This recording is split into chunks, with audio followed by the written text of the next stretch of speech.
আপনার বয়স 41 বছরের কাছাকাছি। এবার 41 বছর বয়সের হিসেব অনুযায়ী আপনার হাতে যেসব বিষয়গুলো ফুটে উঠেছে সেগুলো আমি পরপর বলে দিচ্ছি।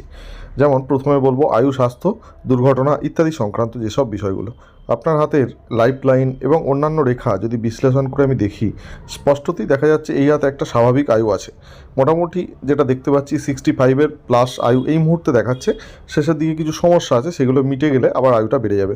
কিন্তু যদি আপনি ক্রনিক ডিজিজ যেগুলো আপনার সম্ভাবনা আছে সেগুলো যদি না মেটে, তাহলে কিন্তু 65-এর আশেপাশেই কিন্তু দেখাচ্ছে এই মুহূর্তে।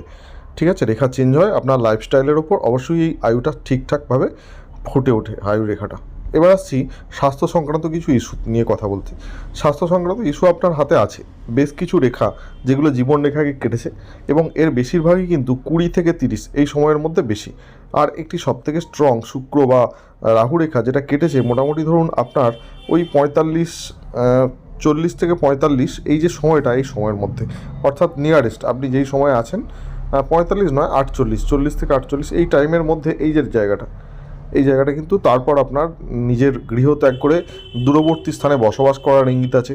সেটা হতে পারে আপনার যে কোনো আর্থিক উন্নতি বা যে কোনো ধরনের কারণে হতে পারে। মোটামুটি আপনি দূরবর্তী স্থানে থাকতে চাইবেন, এই টাইপের একটা সম্ভাবনা আছে। আর বড় দুর্ঘটনা বলতে এরকম ধরনের কোনো সম্ভাবনা আমি বিরাট বড় দেখছি না। তবে একটা সম্ভাবনা, যেটা মোটামুটি ধরুন 25 থেকে 28 এই সময়ে আপনার একটা রেখা আছে, যেটা আপনার হাতের সমস্ত রেখাকে ক্রস করে বুধ স্থানের নিকটে যেয়ে পৌঁছেছে। এই ধরনের রেখা থাকলে অনেক সময় আর্থিকভাবে লস হয়, একটা বড় অ্যামাউন্ট, বা পারিবারিকভাবে ক্ষতি হয়, এই ধরনের একটা সম্ভাবনা থাকে যে সময়টা আপনি পেরিয়ে চলে এসেছেন। এছাড়া আর কোনো ক্রনিক ডিজিজের কথা যদি বলতে হয়, হাতে আছে। যেমন ধরুন আপনার স্বাস্থ্যরেখা, যেটা বোঝাচ্ছে যে হাইপারটেনশন বা ডায়াবেটিস এর মধ্যে যে কোনো এক ধরনের সমস্যা হওয়ার সম্ভাবনা থাকবে, অথবা ফ্যাটি লিভার এইগুলো, বা এমন কোনো সমস্যা যেটা আপনি দীর্ঘদিন ধরে হয়তো একটু একটু একটু করে পুষছেন, সেগুলোর জন্য আপনাকে বছরে একবার হলে অন্তত স্বাস্থ্য পরীক্ষা করাতে হবে। এটুকু আমি আপনাকে পরামর্শ দিতে পারি। আয়ু, স্বাস্থ্য, দুর্ঘটনা নিয়ে আর নতুন করে কিছু বলার নেই। আপনার হাতের গ্রহগুলোর পজিশন যদি দেখি, বৃহস্পতি শুভ আছে, শনি পর্বতটি বেশ ভালো, রবি পর্বত অত্যন্ত ভালো, এটি একটি ভালো হাত, অবশ্যই ভালো হাত, বুধ পর্বতও ভালো। আর এখানে মঙ্গল এবং চন্দ্রস্থানে কিছু রেখা আছে এমন, যেগুলো আপনাকে সমৃদ্ধশালী করে তুলবে, তার সাথে সাথে স্বাস্থ্য সংক্রান্ত বিভিন্ন ইস্যু এলেও সেগুলো মিটিয়ে ফেলতে আপনি পারবেন। ঠিক আছে, এবার আপনার হাতের অর্থনৈতিক পরিস্থিতি ও অন্যান্য দিকগুলো আমি বিবেচনা করার জন্য চেষ্টা করছি। আপনার হাতের অর্থনৈতিক পরিস্থিতির কথা বলতে গেলে প্রথমে আমাকে দেখতে হবে রাহু আপনার হাতে কিন্তু মোটামুটি 50% শুভ হিসেবে আমি ধরতে পারি। কারণ রাহু স্থানে কিছু চৌকো বা বক্স চিহ্ন আছে, যা বিভিন্ন রকম আইনি জটিলতায় জড়িয়ে দেবে আর্থিক ক্ষেত্রে, যদি আপনি সাবধান সতর্ক না হন। এবং যদি জায়গা জমি বা এমন কোনো জিনিস ইনভেস্ট করে ফেলেন, সেটা কিন্তু দাম বৃদ্ধি হবে না। তাই আপনাকে অনেক ভেবে চিন্তে করতে হবে, সেটা ফ্ল্যাট কেনা বেচাই হোক বা শেয়ার বাজারে ইনভেস্টই হোক। রাহু স্থান কিন্তু আমাদের এই বিষয়গুলোতে বাধা দেয়, উন্নতিতে, আর্থিক উন্নতির এই যে ক্ষেত্রগুলো। এবার আর্থিক উন্নতির অন্য অনেক রেখা আপনার হাতে আছে। যেমন ধরুন আমি দেখতে পাচ্ছি মোটামুটি ধরুন খুব কম বয়সে যদি আপনি পড়াশোনার লাইনে থাকেন, এই হাতটা খুব কম বয়সে চাকরি পেয়ে যেতে পারে, বা কর্মসংস্থান হতে পারে, একাধিকবার পদোন্নতি বা আর্থিক বৃদ্ধি হতে পারে যদি আপনি পড়াশোনার লাইনে থাকেন। আর যদি এই হাতটা বলে যে না আমি ব্যবসার লাইনে থাকবো, তাহলে কিন্তু ভালো ব্যবসা হবে, এবং সেই রেখা হাতে আছে। বুধ স্থান থেকে একটি রেখা সুন্দরভাবে নেমে কিন্তু নিচের দিকে এসছে। এই বুধ রেখাটা এটাই বলে যে আপনি কিন্তু জন্মগতভাবে অনেক কিছু আপনার ভিতরে ভগবান দিয়েছে, যার দ্বারা আপনি একটা নিজের সাম্রাজ্য তৈরি করতে পারবেন যদি আপনি চান। কারণ বুধ রেখা যেহেতু হাতে এতগুলো আছে, এবং বুধের অঙ্গুলিতেও এরকম উল্লম্ব রেখা আছে, এই ধরনের রেখাগুলো কিন্তু অত্যন্ত ভালো। এবং প্রত্যেকটা আঙুলেই কিন্তু দেখতে পাচ্ছি উল্লম্ব রেখা আছে। উল্লম্ব রেখা বন্ধুরা খুব ভালো, যারা দেখুন আপনাদের হাতে মিলিয়ে উল্লম্ব রেখা, অর্থাৎ এই আঙুলের মাঝে এই যে দাঁড়িয়ে দাঁড়িয়ে রেখাগুলো, এগুলো সত্যি করেই খুব ভালো রেখা। বাঁ হাত এবং ডান হাত দুটো হাতকে যদি গড় করা হয়, দুটো হাতের মস্তিষ্ক রেখার ঢাল দেখে যেটা স্পষ্টতই বোঝা যাচ্ছে, আপনি জন্মগতভাবে কিছুটা হলেও ইমোশনাল বেশি ছিলেন, আবেগপ্রবণ বেশি ছিলেন, কিন্তু ডান হাত কিন্তু অনেক স্ট্রং হয়েছে। অর্থাৎ আপনি চেষ্টার দ্বারা কিন্তু আপনি অনেকটা ইমোশনাল ব্যাপারটা কমিয়ে সিরিয়াসনেস এনেছেন। এবার দুটো হাতের ভাগ্যরেখার তুলনা যদি করি, আমি দেখতে পাচ্ছি আপনার কিন্তু বাড়ি থেকে দূরবর্তী স্থানেই উন্নতি আছে। বাড়ি থেকে দূরবর্তী আপনি প্রাইভেট সেক্টরে গেলে সর্বোচ্চ অর্থাৎ টপ জায়গায় পৌঁছাতে পারেন যদি আপনি প্রাইভেট সেক্টরে থাকেন। এই 3-4টে সেক্টরের মধ্যে প্রাইভেট সেক্টরে আপনি কিন্তু টপ জায়গায় পৌঁছাতে পারবেন।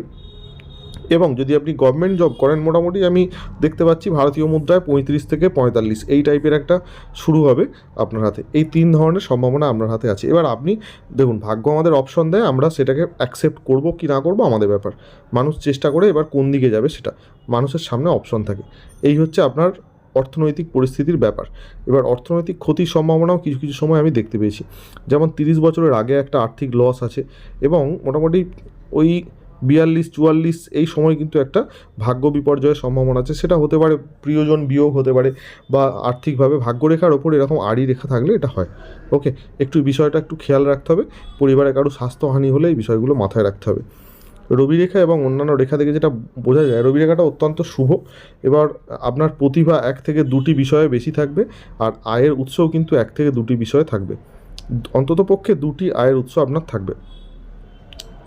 নেক্সট, লটারি প্রাপ্তি। এই হাতে লটারি প্রাপ্তির কোনো সম্ভাবনা বিরাট বড় নেই, কারণ রাহু কিন্তু খারাপ। রাহু খারাপ থাকলে লটারি মোটেই পেতে দেয় না, এবং বড় অ্যামাউন্টের লটারি মোটেই দেয় না। তাহলে লটারি সংক্রান্ত বা শেয়ার বাজার, মার্কেট, এইসব ইনভেস্টগুলো থেকে একটু সাবধান সতর্ক হয়ে আপনাকে থাকতে হবে। আপনার দুটো হাতেরই কালার কিন্তু খুবই ভালো। এই ধরনের কালার হলে মানুষ অনেক সময় সৌভাগ্যের দেখা পায়। এবার এই 3 ধরনের পরিস্থিতি, এই হাত চাকরি করবে না ব্যবসা করবে, হ্যাঁ, না প্রাইভেট জব করবে চাকরির মধ্যে। দেখুন, আমি মনে করি এই হাত সরকারি চাকরির সম্ভাবনা থাকলেও অনেক সময় কিন্তু এড়িয়ে যেতে পারে, বা নিজের ভুলে কিন্তু অনেক সময় নষ্ট করতে পারে, কারণ রাহু খারাপ আছে। রাহু খারাপ থাকলে অনেক সময় মানুষ ভুল পথে পা দেয়। তবে আজকে আপনার বয়স যেটা আছে 40-র আশেপাশে, এই হাতে কিন্তু মোটামুটি সঞ্চয় অবশ্যই বেশি করে করতে হবে আপনি যা করছেন, কারণ ভবিষ্যতে আপনার অর্থরেখাটা স্ট্রং আছে। অর্থাৎ সঞ্চয় যদি আপনি বেশি না করেন সমস্যা হবে। এই অর্থরেখা কিন্তু ভবিষ্যতে যেটা আছে থাকবে না। এই যে জায়গাগুলো দেখছেন, এই রেখা থাকতে গেলে আপনাকে কিন্তু সঞ্চয় আরও বেশি করে করতে হবে। ওকে, এটা আপনি একটু মাথায় রাখবেন। শুক্র স্থানেও কিছু রেখা আছে যা শত্রু বৃদ্ধি করতে সাহায্য করেছে, তাই সতর্ক হতে হবে। আপনার পিছনে কিন্তু মানুষ ক্ষতি করার চেষ্টা করবে। হ্যাঁ, আমি হয়তো একটু খুব স্পিডে কথা বললাম, কিন্তু আমি যে টপিকগুলো নিয়ে কথা বলেছি সব কিছু ডিটেলসে আমি বলার চেষ্টা করেছি। এছাড়া আমি আপনার হাতে দেখতে পাচ্ছি শুক্রস্থানে জাল আছে। হ্যাঁ, বন্ধু বান্ধব ভুলভাল হতে পারে, তাই একটু সতর্ক থাকবেন। ওরা আপনার উপকারের থেকে হয়তো অনেক সময় ক্ষতিও করতে পারে। যে কোনো ধরনের একটা নেশায় আক্রান্ত হওয়ার সম্ভাবনা থাকবে। এইগুলো থেকে একটু খেয়াল থাকতে হবে, কারণ আপনার এইটার সাথে ক্রনিক ডিজিজ কিন্তু জড়িয়ে আছে। চন্দ্রস্থানে ভ্রমণ রেখা আছে প্রচুর। আপনার ভ্রমণ আপনার হবে, তবে জলপথ ভ্রমণে একটু সাবধান হতে হবে। আপনার ভাগ্যরেখাটা একবারে তীর মারা সোজা নিচের দিক থেকে চন্দ্রস্থান থেকে শনিস্থানে গেছে। অর্থাৎ এই হাতটাই কিন্তু অন্যের অধীনস্থ হয়ে কাজ করার ইঙ্গিতকে বেশি বোঝাচ্ছে। হ্যাঁ, আর বাঁ হাতে উল্টো আছে। বাঁ হাতে কিন্তু স্বাধীন কর্ম। দুটো হাতের অ্যাভারেজ করলে আমি যেটা দেখতে পাচ্ছি, আপনার বাঁ হাত এবং ডান হাত দুটোর মধ্যে ডান হাতে অনেকটা আপনি উন্নতি ঘটিয়েছেন। হাতের অন্য রেখাগুলো দেখে নিচ্ছি। যেমন রিলেশনশিপ, শুরুর দিকে ছোট সম্পর্ক এবং পরবর্তীতে একটি সম্পর্ক মোটামুটি ধরুন 30-এর মধ্যে, এবং সেটি নিচের দিকে নেমে গেছে। অর্থাৎ স্ত্রীর অসুস্থতা হতে পারে, বা আপনি যদি বিয়ে করে থাকেন বিভিন্ন ধরনের ইস্যু আসতে পারে। পরবর্তীতে আরেকটি সম্পর্কের ইঙ্গিত আমি হাতে দেখতে পাচ্ছি। এবার সেটা আপনার বিষয়, আপনি কিভাবে সেটাকে অ্যাকসেপ্ট করেছেন। দুটো হাতেই কিন্তু একই টাইপের আছে। তো এই ছিল আপনার মোটামুটি সামারি। এবার আপনার যদি কিছু পার্সোনাল কোয়েশ্চেন থাকে আমাকে অবশ্যই প্রশ্ন করবেন। আমি আপনার হাতের কোনো ব্যক্তিগত তথ্য প্রকাশ করিনি, আপনার নাম বা ইত্যাদি কোনো তথ্য দিইনি। 40 আশেপাশে আপনার এজ। আমি চেষ্টা করেছি হাতে যা দেখতে পেয়েছি সেগুলো বলার। দর্শক বন্ধু যারা ভিডিওটা দেখছেন, আপনারাও চাইলে এই ধরনের ভিডিও বানিয়ে নিতে পারেন। ইউটিউব চ্যানেল বা অন্য জায়গায় দেওয়া থাকবে, আপনারা বারবার সেটা দেখতে পাবেন। ওকে, তো ভালো থাকবেন। আশা করি ভিডিওটা যদি ভালো লাগে সাবস্ক্রাইব, ফলো করুন এই ধরনের ভিডিও প্রথমেই দেখার জন্য, সবার আগে দেখার জন্য। আমি ছিলাম আপনাদের বন্ধু অ্যাস্ট্রোলজার ঘোষ। সকলে